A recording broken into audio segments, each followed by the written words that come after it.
Welcome back to the latest episode of Conference Chatter TV, where I pick every game in the Big 12 this college football season. I'm here to pick games in the Big 12 in Week 10. After having a 5-1 week in Week 9, not too terrible.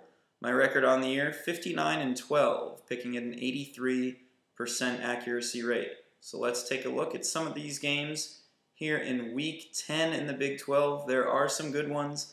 And I'm going to start with what I think is the game of the week in the conference. It's going to be number 22 Baylor at number 19 Oklahoma State, 11:30 a.m. in Stillwater.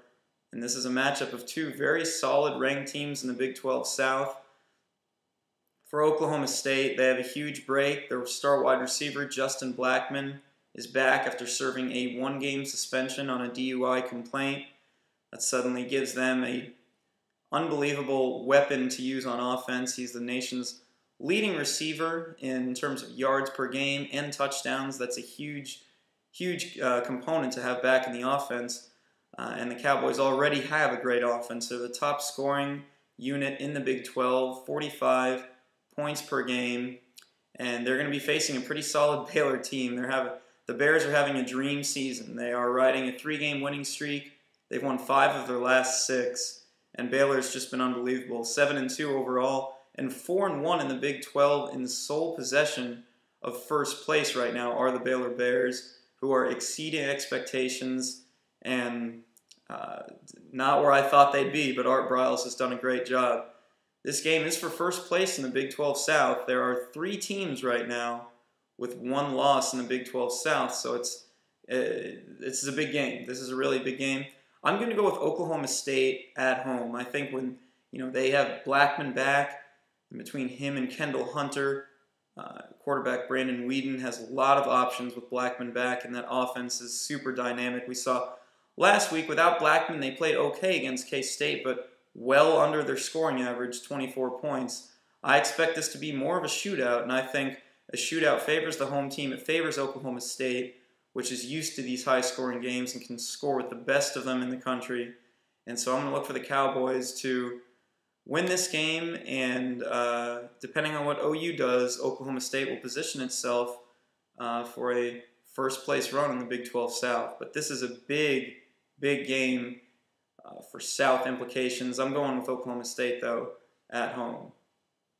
A couple of others here in the conference. Colorado at Kansas at 1 p.m. This is a tough one to predict, because KU is obviously struggling. Their top 2 quarterbacks have gone down, and Quinn Meekum has taken over a quarterback and played a little bit better at Iowa State last week. We still don't know really who will be quarterback, but if it is Quinn Meekum again, he's a little inexperienced. Obviously, only started his first game last week in Ames, and the reason that this is a tough game to predict is because going back to last season, Kansas has lost 11 straight conference games.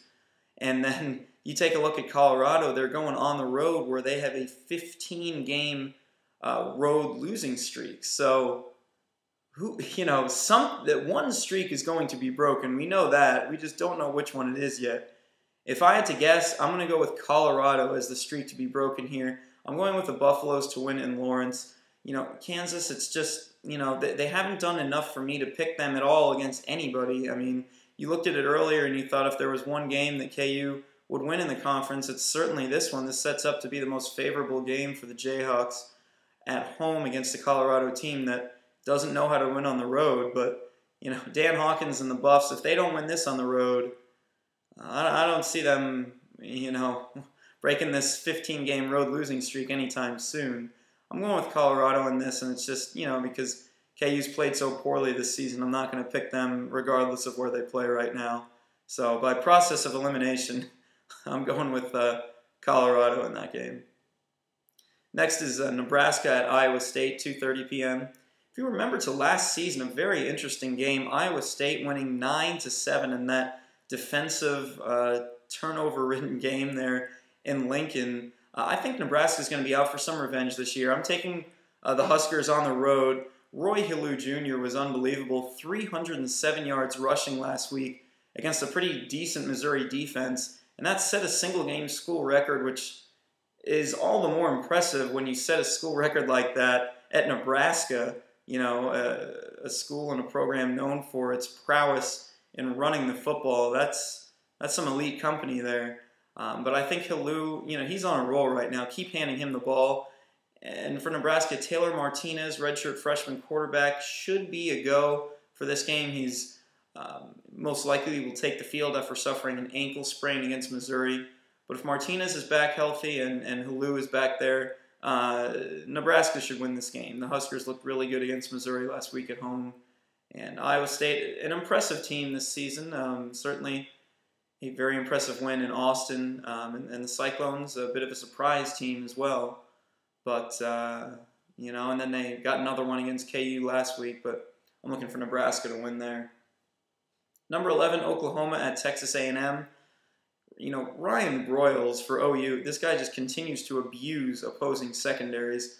Last week, the wide receiver, 9 receptions, 208 yards, 3 touchdowns, and the 208 yards set a single-game school record, and that was against Colorado where Broyles went off. And I see him doing more of the same against an A&M pass defense that surrenders 250 yards per game. I don't know if they could stop this dynamic passing attack of OU. And that's why I'm going with the Sooners on the road. Oklahoma's struggled a little bit on the road, but they squeaked out some victories on the road and away from home. Against Texas, they won by, got the job done. Against Cincinnati, it was a very close game, but they won on the road. So it's not like they don't know how to win on the road. They struggled, obviously, against Missouri in that college game day game. But, against Texas A&M, this is a game that Oklahoma should win, and I look for the Sooners to do that here on Saturday.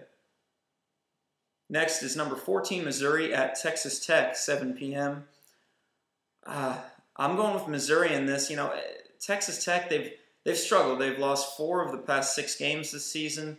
And when I take a look at this matchup, I think it highly favors Missouri, particularly when the Tigers have the ball. Texas Tech's second to last in the country in defending the pass. And that works right into the hands of quarterback Blaine Gabbert and what Missouri likes to do on offense. They like to spread you out. They like to throw the ball to all parts of the field, to TJ Moe, to Michael Egnew, Wes Kemp, Terrell Jackson. They have a lot of options to where they can spread you all over the field. I think that's what they're going to do against Texas Tech, and I think that that's just too much for a Tech defense that's already struggled against the pass this season. So I look for Missouri to win that game. And finally, it's Texas at K-State, 7 p.m. This is particularly difficult because Texas has had a nightmarish season at 4-4. Nothing to what anybody thought of the Horns this season.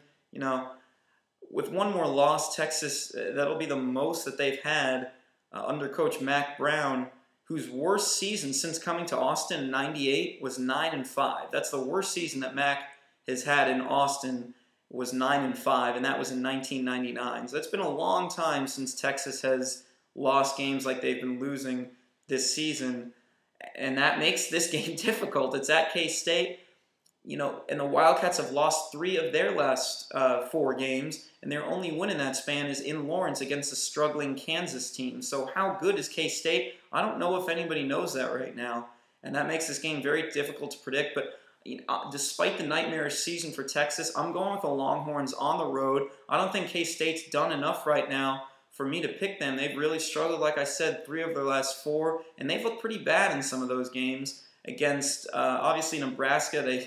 At home, they just got pummeled, and then,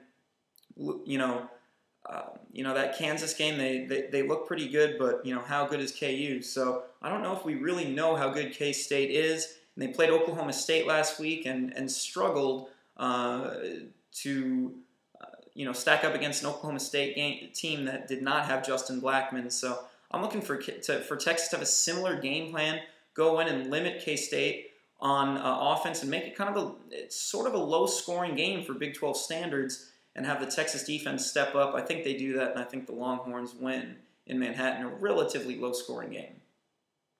So that's all I have, guys, for Week 10. I'll be back on the weekend to reflect on it, and we'll see how we can do in Week 10 here in the Big 12. But that's all I have. I'm Eric Sorrentino, the KUSports.com Big 12 blogger, and I am out. I'll talk to you guys again very soon. Thanks.